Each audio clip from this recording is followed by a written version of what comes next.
สาธารณรัฐสังคมนิยมเวียดนามบุกทะลุยุทธศาสตร์เกี่ยวกับการสำเร็จกฎบัญญัติการสำเร็จกฎบัญญัติอย่างครบสุดเป็นหนึ่งใน3การบุกทะลุยุทธศาสตร์ที่กองประชุมใหญ่ครั้งที่13ของพรรคคอมมิวนิสต์เวียดนามวางออกมีความหมายสำคัญพิเศษโดยละเอียดทัศนะมีดังนี้ภายใน5ปีผ่านมาสภาก็ได้เอาใจใส่ปรับปรุงก่อสร้างกฎบัญญัติกฎหมายทวงทันแก้ไขขัดข้องเกี่ยวกับกฎบัญญัติและนโยบายหลังจากนั้นบ่เพียงแต่สร้างกำลังแหงเท่านั้นแต่ยังสามารถปลดปล่อยบรรดาทาแหงพัฒนาประเทศเติมอีกการเลือกตั้งผู้แทนสภาสมัยที่15และสภาประชาชนทุกๆขั้นในระยะแต่ปี 2021 หา 2026ได้รับการจัดตั้งสำเร็จท่ามกลางการระบาดของเชื้อพยาธิโควิด -19 และนับแต่กองประชุมสมัยทำอิฐต่อหน้าความท้าทายที่บ่เคยมีผ่านมาก่อนหน้านั้น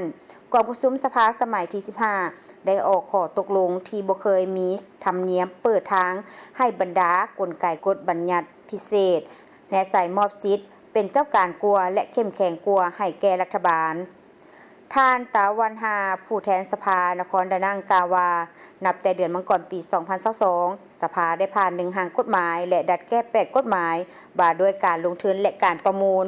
กฎหมายของการสมไส้พิเศษเพื่อเน้นใส่แก้ไขสภาพการสำระเงินซักซ่า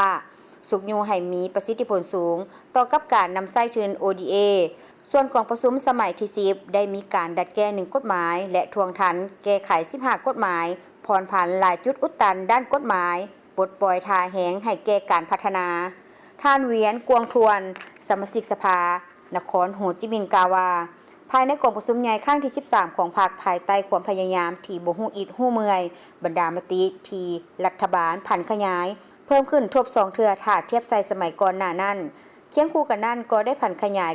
930ดำรัสซึ่งทั้งหมดนั้นแสดงให้เห็นความขยายตัวอย่างสมบูรณ์แบบของกฎบัญญัติที่ใหญ่ที่สุดที่บ่เคยมีมาต่อกับสภา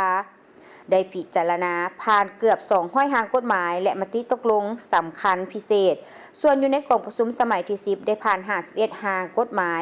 39มติตกลงทันเวลาในการหันเป็นกฎบัญญัติบรรดามติตกลงที่เป็นยุทธศาสตร์ของกลุ่มการเมืองเติมอีก